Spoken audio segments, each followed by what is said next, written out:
bonsoir chers internautes de Merveille Thiès TV bienvenue dans votre émission bi nga xam moom ngeen tàmmul seen bopp saa su ne muy Merveille nawetaan tey nag ñu ngi fii nga xamante ni mooy terrain avenir fekk fi équipe bi nga xamante ni mooy référence te nekk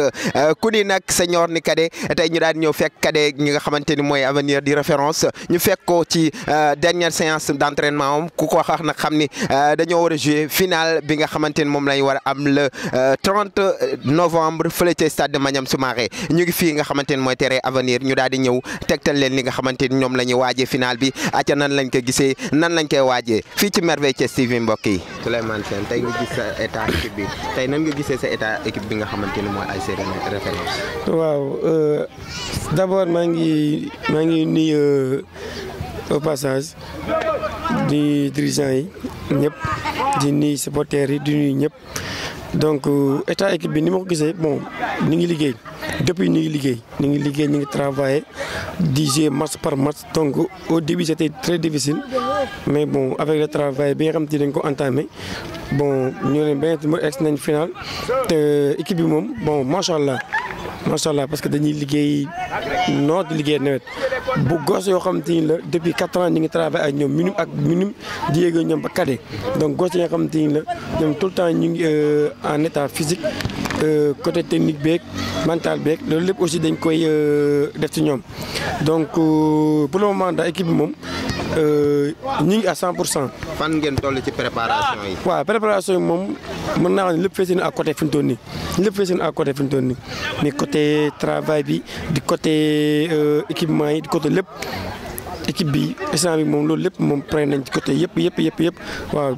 dem jouer rek incha allah indi ndam rek donc mooy li nga xamante ni nii moom mooy ñu dese daal mais côté bi yëpp moom équipe bi moom pare na. pare ngeen ay ses références nan mooy secret. waaw liggéey rek ay référence moom liggéey rek moo ñu may lii parce que gos yi boo xoolee cadet bi bon ba nga ko yoree léegi yàgg na depuis 10 ans maa ngi ci ak ñoom catégorie la boo xamante ni nii maîtriser naa ko. ren ma suñu 5e année boo xamante ni dem naa ko final pendant 10 ans donc jël 3 yi perte benn bi may sama 4e final ak cadet bi bëri na génération yi fi jaar ba donc maa ngi ci nii travail rek loolu rek mooy travail mooy noor gi dañuy liggéey di travail ak booy di liggéey ak ñoom nawetaan ñuy aussi dañu kon ak ñoom na ci lancé boobu noonu loolu moo ñuy dimbal ba bu ñu ñëwee nawetaan toujours rek day am résultat ci final daal loolu la mooy si kër mooy liggéey rek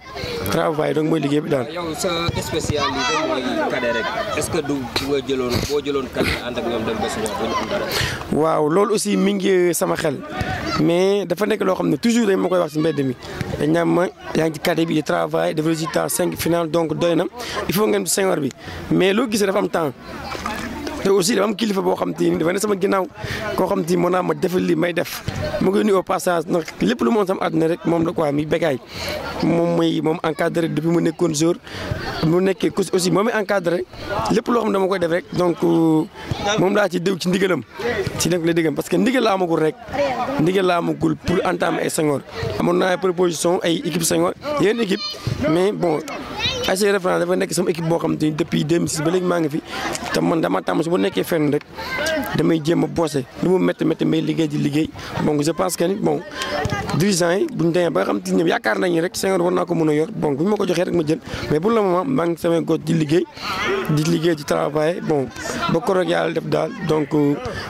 loolu di ñëw daal. lan ngay wax sa adversaire. waaw sama adversaire donc adversaire boo xam te ne la yàgg nañoo jouer man ak moom. yàgg nañoo jouer di liggéey daje ak moom nawetaan mais c'est la première fois nga déggee final ren jii daje na benn match d'entraînement ñu jouer match bu neex donc match bu am na lu ci feeñ ci diggante ñu ne ñoom moo ne bu ñu ñëwee suba dina mettre trop match bi dina mettre trop waaw match bi du yomb daal du yomb mais nu mën demee football lay jeexee parce que ñoom dañuy jouer aussi dañuy jouer moo tax ma xam ni football lay jeexee. violence. non référence ku leen xam-xam ni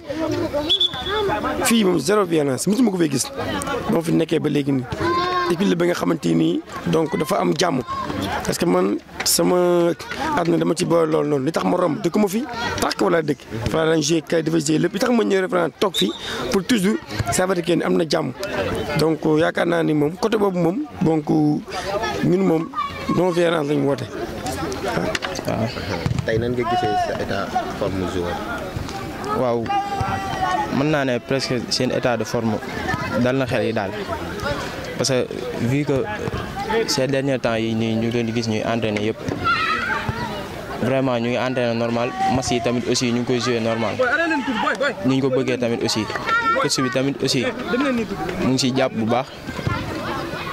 mën naa ne à chaque fois briefing bi muy def tamit aussi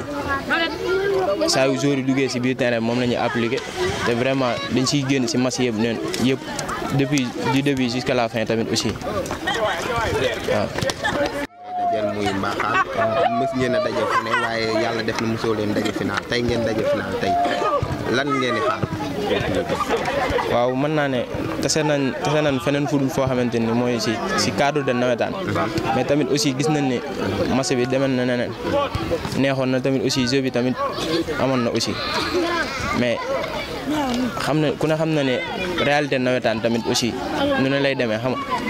malgré tase woon nañ lu dul nawetaan gagné woon nañ leen joué nañ dox nañ seen kaw joué nañ normal xam nga mais tamit aussi nawetaan tamit nu ne lay demee parce que gars yi ku ne dañuy gis terrain ni muy demee affaire sëriñ yeeg yooyu noonu tamit aussi mais vu que ni sama équipe ni muy entraîné nii ni gars yi di entraîné loolu daal dal na xel tamit aussi. kon daal match bi mën nañ cee xaar que ni du àgg série. waaw ñun de loolu lañ espéré ñun pour l'instant waaw le reste nag dañ koy bàyyi si loxoy yàlla waaw.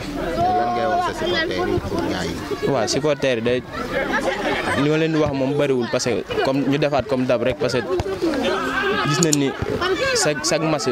suñ premier match de poule ba demi-finale bi tamit aussi chaque jour à chaque fois dañuy sentir seen présence si stade bi quoi vraiment dañuy gën a insister seen présence tamit aussi ñu gën leen a sentir si finale bi daal yooyu noonu.